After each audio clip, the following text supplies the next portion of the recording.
In summer 1940, the Wehrmacht was able to beat the French forces in a matter of 6 weeks. This was quite surprising, not only to the Germans, but also to the rest of the world. The collapse of France in 1940 had caused an enormous shock throughout the world. In the United States of America, most Americans did not want to believe that the Germans had won and the French were defeated. Now we need to see this in the context of the time. Nowadays some people have a rather negative view of the French military performance, but this was clearly not the case after the First World War. France, not 20 years before, had emerged a victor in the Great War, its army as a result earning a reputation as one of the strongest of the world. Countries like the United States, the Soviet Union and the United Kingdom were counting on the French fighting power in their strategies. Now the question is, how was this possible? Why were the French beaten in just mere 6 weeks? And before we go into this, a short reminder that there's currently an Indiegogo campaign on our translation of the German Panzer Company manual from 1941 out, which incorporated the lessons learned by the Germans in the French campaign. Note, due to the high demand, we added another 50 signed copies with worldwide shipping to the campaign. Now back to the French and how they were beaten in 6 weeks. There are several general themes to explain the French defeat. Usually there are two main areas. The first one is about culture, mentality and psychology, whereas the second is about military aspects. And the issue is the military aspects are usually better backed up with hard data. For instance, you can count the number of available radios and other certain values, whereas for the others, mentality and everything, it's pretty hard. Even if you had contemporary service on, for instance, the will to fight, these usually depend a lot on how the questions were asked, when they were asked, and who is going to interpret them. As such, we look mainly at the military aspects, and first we start with communications. The French communication setup of the high command to the front was complicated and ineffective. As Frieser notes, as the commander of the French armed forces, Gamelin later admitted before the Parliamentary Committee of Inquiry, generally 48 hours passed before an order arrived at the executive unit at the front. In short, it was a mess. This was in stark contrast to the Germans. As the French waited for information to filter its way up and down the hierarchy, German generals took the initiative. The result was that the French command could barely act. At best it could react, and those reactions were usually too slow and thus too late as well. Yet the French communication problems were not only present on the strategic and operational level, but also on the tactical level.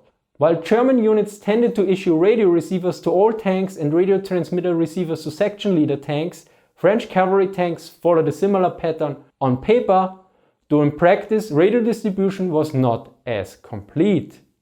Additionally, French infantry light tanks had without a few exceptions no radios at all. Now let's go to the second point, which is clearly linked to the first one. Namely that French leaders stayed behind the front, whereas the German leaders were quite often close to the front or directly at it. Probably the most extreme example was Erwin Rommel, who quite often came into severe troubles due to this. Something outlined more in this video about the Battle of Arras. Frieser gives an example with a few more names. When the German infantry at the dawn began crossing the river Meuse at 4 p.m. on 13th of May, the company commanders were often in the first boats. General Guderian took the first stormboat of the second wave to the other shore, where Lieutenant Colonel Balk, commander of the Schützenregiment 1, was already waiting for him. The next day, even General von Rundstedt, commander of the Army Group A, appeared and visited the important war bridge of Golier, although it was constantly attacked by Allied airplanes. Meanwhile, the French generals were far behind. For instance, Lieutenant Colonel Binot, commander of the 147th Fortress Infantry Regiment deployed in the Meuse Loop of Sedan, had his command post at Chaumont 7 kilometers south of the Meuse. The division commander was located about 10.5 kilometers away, the corps command post about 21 kilometers, and the army command at 45 kilometers. Now it is important to note here that the French commanders were not cowards. Yet they were fighting with a completely different doctrine that was very similar to that of the First World War, and there it was important to be out of the range of the enemy artillery. Both the pure communication and leading from behind led to rigidity, as Nord points out. What is most striking in this account about France's defeat is the rigidity in French military's highest ranks. Generals such as Gamelin, Corab and Hunziger knew what was supposed to happen, and when the battle did not unfold according to plan, they were slow to adjust. Even when adjustments were made, there was a tendency to relapse into default mode, which was the defensive. Meanwhile, the German commanders acted very flexible, which sometimes even was close to subordination. Like Rommel when he took some parts of his division for a ride that earned it the name Ghost Division. Now let's look at the third point, and this is the overall mindset, namely defensive versus offensive. Now popular opinion usually blames the Maginot Line, and I have fell for this oversimplification as well in the past. Yet this is far too simple. The Maginot Line was not necessarily a bad idea, since a fortification line means one can use his troops more efficiently and effectively, thus create reserves for other areas. The main problem was not the fortification line, but more the Maginot Line thinking, as Hrsg calls it. Now what does Hrsg mean with Maginot Line thinking? Namely being defensive to a degree of being passive, and here's where the main difference comes in. While the Germans were striving for a renaissance of the operative war of movement, the French seemed to have to avoid the open field battle at all costs and hid behind the Maginot Line, as it were. Which brings us to the fourth point. The strong defensive stance of the French was in stark contrast to the Germans, who took the initiative. As such, the French could only react.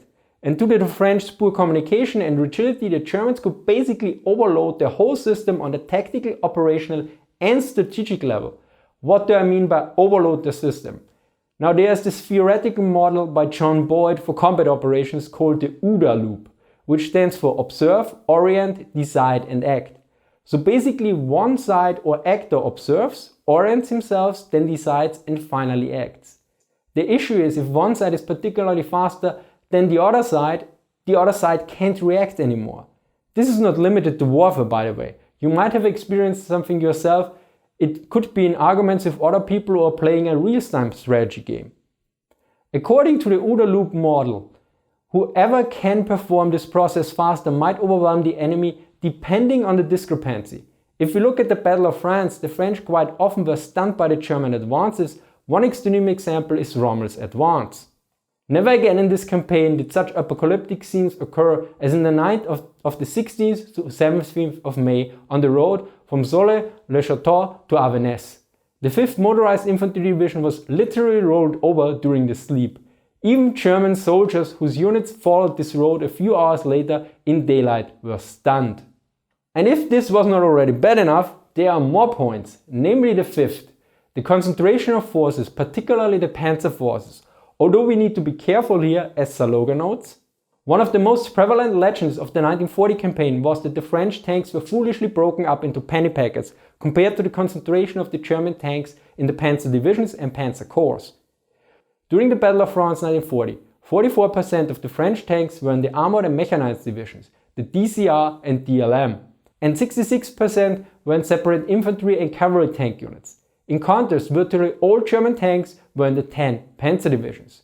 Saloga continues that for the French it made little sense to have a similar concentration of tanks since they were defending. Additionally, he notes that the main issue was not the French doctrine, but that the French did defend at the wrong areas. Furthermore, he points out that the French armored forces were dispersed mostly operationally.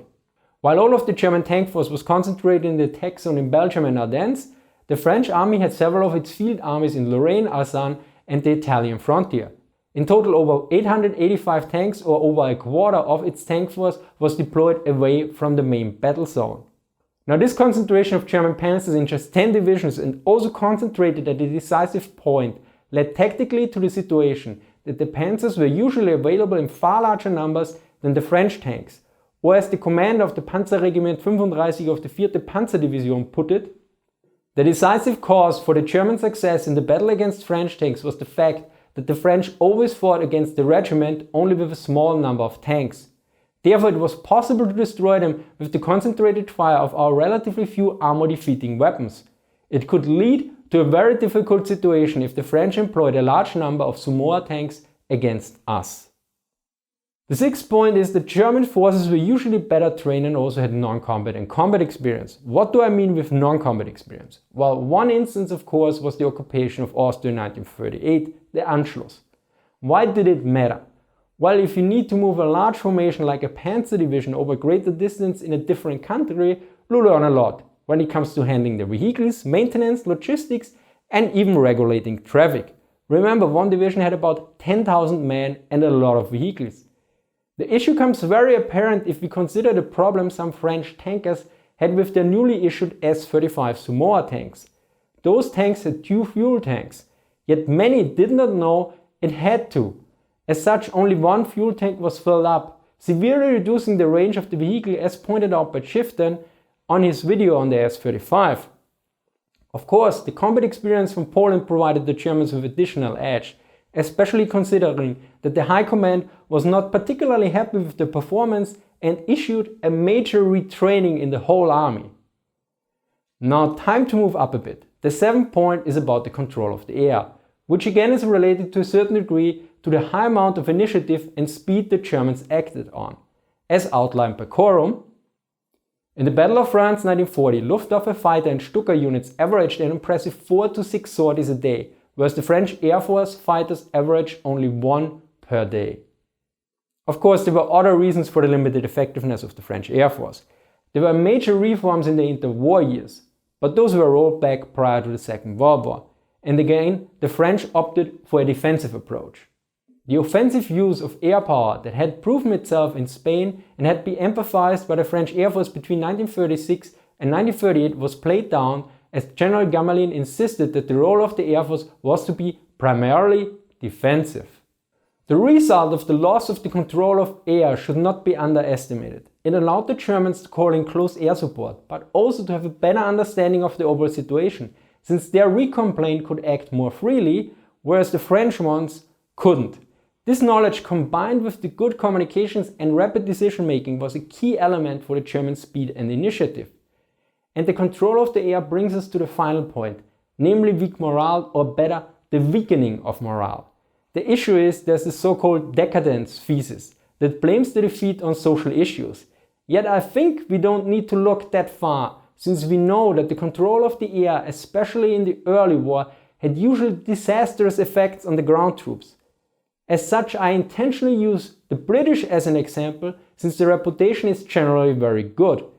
This refers to the British during the Battle of Crete. Weston's report, much like that of the Bartholomew Committee, stressed the morale rather than material impacts on air power. At Malami, after several days of strafing, only 1 NCO had been killed and 3 other ranks wounded. The effect produced on the troops, he said, appeared out of all proportion to the actual damage inflicted. As such, the breaking of French morale was very likely highly influenced by the Luftwaffe. As Philip Nord puts it, France's defeat in 1940 was a military phenomenon, not an inevitable expression of some generalized national malaise or moral deficiency. And it was the army brass far more than the common fighting man, who deserves the lion's share of the blame. To conclude, the French defeat in 1940 was due to numerous factors that in some cases are a bit similar. The French suffered from poor communication on strategic, operational, tactical and also technical level. Furthermore, their doctrine focused on commanding from behind. Both these issues combined turned the French army into a cumbersome behemoth that could barely react to the German forces that made excellent use of their radios and were led from their commanders at the front. The overall offensive mindset of the Germans compared to the French defensive approach that sometimes was rather close to being passive made the behemoth even more sluggish. Additionally, the Germans concentrated their trained and experienced forces and thus could deliver striking blows.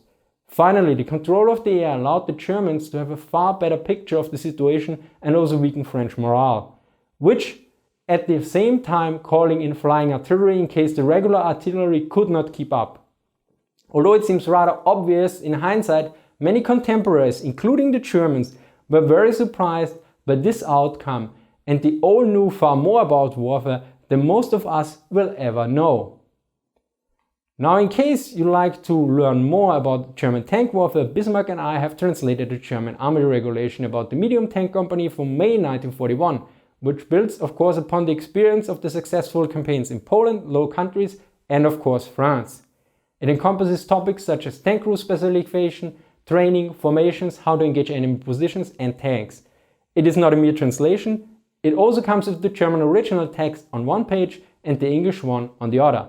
Additionally, we added notes on the terminology, translation decisions, a glossary and several other supplements as well. If you're interested, check out our Indiegogo campaign. Well, I hope you learned something new. Thank you here to Jack and Michael for sending me various books that were crucial for making this video. As always, source links in the description. I hope you enjoyed this episode. Thank you for watching and see you next time.